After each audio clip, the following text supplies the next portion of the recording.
easiest way to see and know what this everything ether and everything is all about is to be a part of the journey.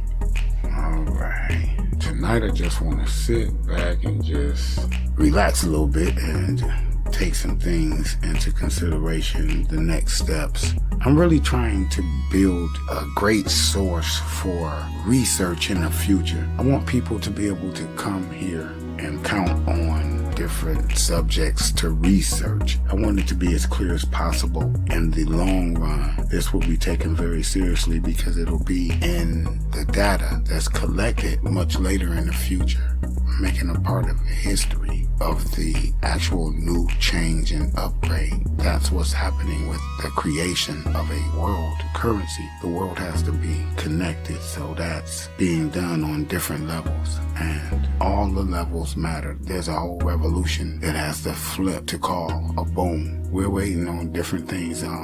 We have AI evolving that's going to lead to a boom. We have different things coming, and these are all just speculations, but it's just an assumption.